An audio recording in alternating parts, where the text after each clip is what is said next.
देखिए फ्रेंड्स, हम आपको बता रहे हैं कि अनुच्छेद 20 और 21 के बारे में, कि जब हमारे देश में आपातकाल की स्थिति आ जाए तो लोगों का जैसे कि मूल अधिकार छीन लिया जाता है। लेकिन अनुच्छेद 20 और 21 जैसे कि कभी भी निलंबित नहीं किया जाता है, कभी भी निलंबित नहीं किया जा सकता, यानी कि अनुच्छेद 20 और 21 को कभी भी मूल अधिकार से नहीं हटाया जाता। अनुच्छेद 20 और 21 कभी भी लोगों से नहीं छीना जाता है। देखिए फ्रेंड्स, जब देश में राष्ट्रपति के द्वारा आपातकाल घोषित किया जाता है तो जितना भी मूल अधिकार है वह सब छीन लिया जाता है। ऐसे कई सारे अनुच्छेद है, आर्टिकल है जो लोगों से छीन लिया जाता है। लेकिन आर्टिकल 20 और 21 जो है कभी नहीं छीना जाता। ठीक है, देखिए फ्रेंड्स, अनुच्छेद 19 में है कि सभा करने की स्वतंत्रता, चारों ओर घूमने की स्वतंत्रता, संगठन बनाने की स्वतंत्रता।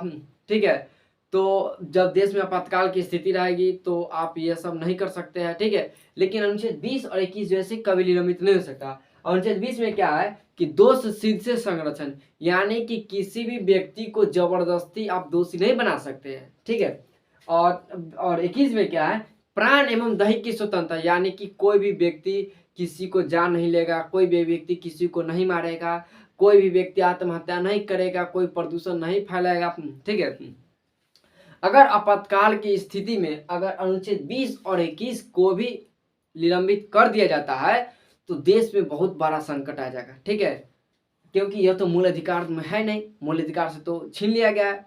तो कोई भी व्यक्ति जो है किसी भी व्यक्ति को जबरदस्ती दोषी बना देगा। ठीक है, जबरदस्ती दोषी बना सकता है क्योंकि ये तो मूल अधिकार में है नहीं, तो ये तो स्वतंत्रता के अधिकार में आ जाएगा कि वो तो स्वतंत्र है, इस पर तो कोई नियम कानून है नहीं।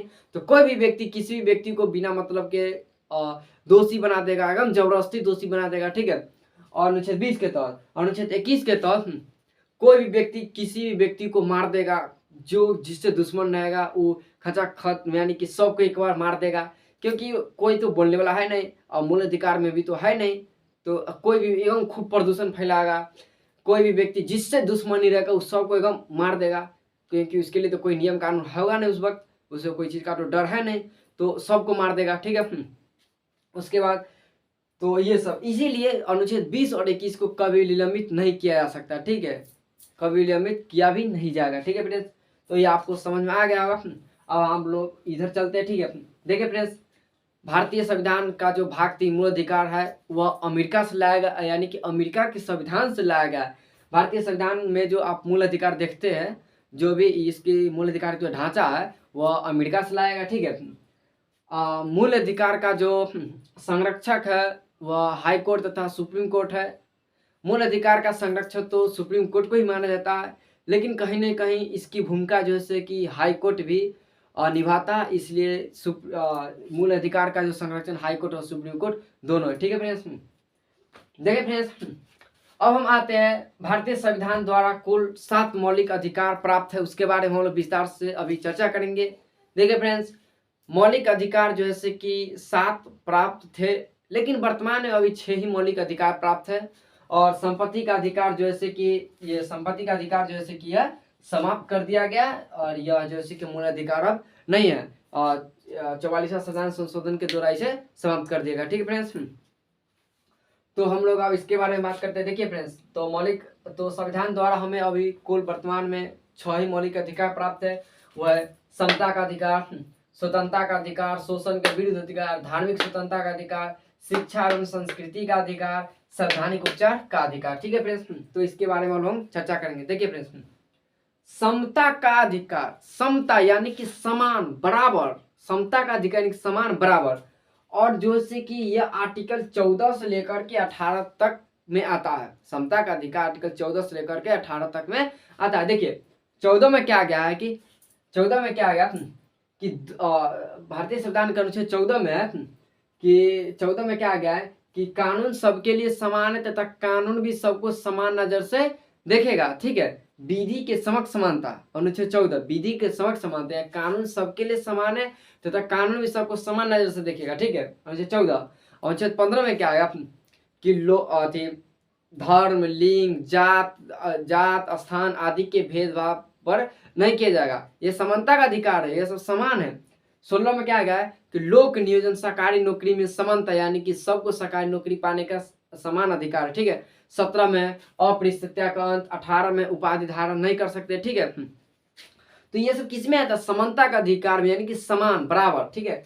और अनुच्छेद 14 से 18 समानता का अधिकार, और ये दूसरा है स्वतंत्रता का अधिकार, जैसे कि अनुच्छेद ये 19 से लेकर के 22 तक में आता है। और अनुच्छेद 19 में क्या है कि अभिव्यक्ति की स्वतंत्रता, 19 में अभिव्यक्ति की स्वतंत्रता, यानी कि स्वतंत्रता का अधिकार। ये आप भारत में कहीं भी घूम सकते हैं, संगठन बना सकते हैं, सभा करने की स्वतंत्रता है, भारत में कहीं व्यापार करने की स्वतंत्रता है, भारत में कहीं बस जाने की स्वतंत्रता है। तो ये सब क्या स्वतंत्रता है अनुच्छेद 19 के तहत। और अनुच्छेद 20 में क्या है? दोष सिद्ध से संरक्षण, यानी कि किसी भी व्यक्ति को आप बिना मतलब के दोषी नहीं बना सकते, ठीक है। ये स्वतंत्रता है उस व्यक्ति की, आप बिना मतलब के किसी को जबरदस्ती दोषी नहीं ठहरा सकते, ठीक है। अनुच्छेद 19, 20 और अनुच्छेद 21 में है प्राण एवं दैहिक की स्वतंत्रता, यानी कि कोई भी व्यक्ति किसी व्यक्ति को नहीं मारेगा, कोई भी व्यक्ति किसी के जान नहीं लेगा, ठीक है। यह स्वतंत्रता है, ये उस व्यक्ति के लिए स्वतंत्रता है कि कोई भी व्यक्ति हमें नहीं मार सकता है, ठीक है। और अनुच्छेद 22 में गिरफ्तारी से संरक्षण, यानी कि कोई भी व्यक्ति किसी भी व्यक्ति को बिना मतलब के गिरफ्तार नहीं कर सकता है। यह हमारी स्वतंत्रता है कि हमें कोई भी व्यक्ति बिना मतलब के हमें गिरफ्तार नहीं कर सकता, यह हमारी स्वतंत्रता है, ठीक है। और उसके बाद तो यह स्वतंत्रता का अधिकार है अनुच्छेद 19 से 22, समता का अधिकार 14 से 18, स्वतंत्रता का अधिकार 19 से 22। उसके बाद शोषण के विरुद्ध अधिकार, शोषण के विरुद्ध अधिकार 23 और 24 हमने आपको पिछले वीडियो में पढ़ा चुके हैं कि भारतीय संविधान के अनुच्छेद 23 में मानव तस्करी, दुर्व्यवहार, ब्लासम, बेगारी, बंधुआ मजदूरी, इस सब पर कोई भी व्यक्ति जबरदस्ती काम नहीं करवा सकता है। तो शोषण के विरुद्ध, यानी कि शोषण के विरुद्ध, यानी कि कोई भी व्यक्ति किसी भी व्यक्ति का शोषण नहीं कर सकता, ठीक है।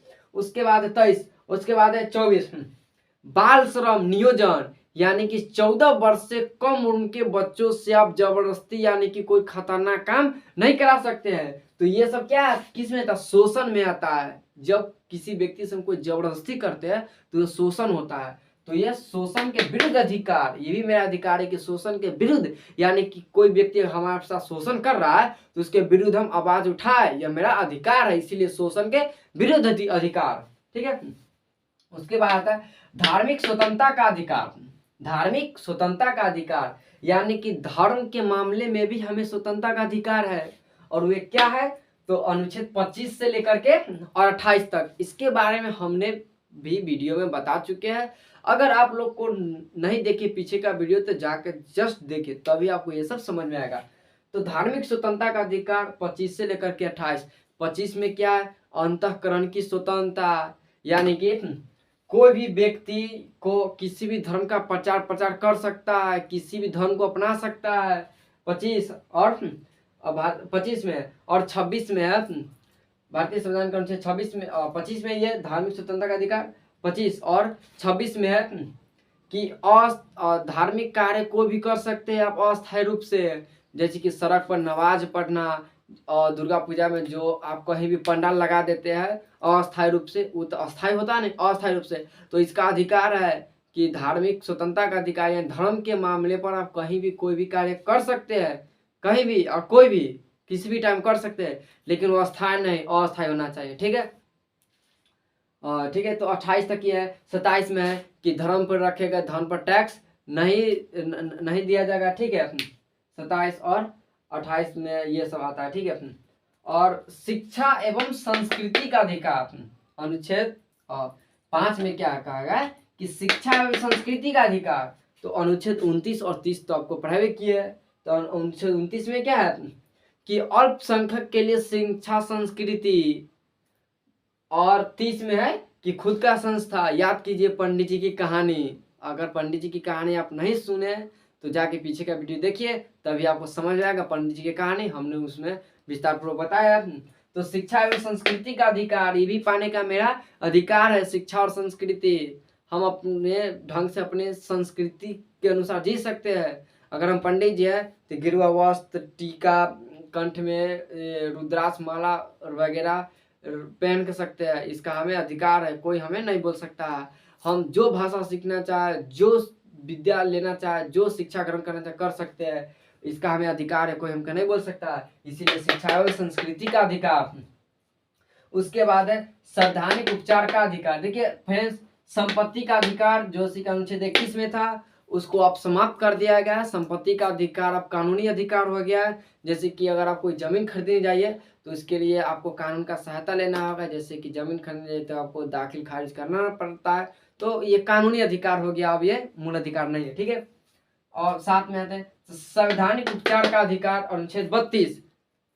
संवैधानिक उपचार का अधिकार तुरंत अभियम पर आया है रीट, जो संविधान 5 गो रीट जारी करता है। ठीक है, तो संवैधानिक उपचार का अधिकार, अगर हमसे कोई मूल अधिकार छीनता है तो हम डायरेक्ट सुप्रीम कोर्ट जा सकते हैं। ये भी एक मेरा अधिकार है।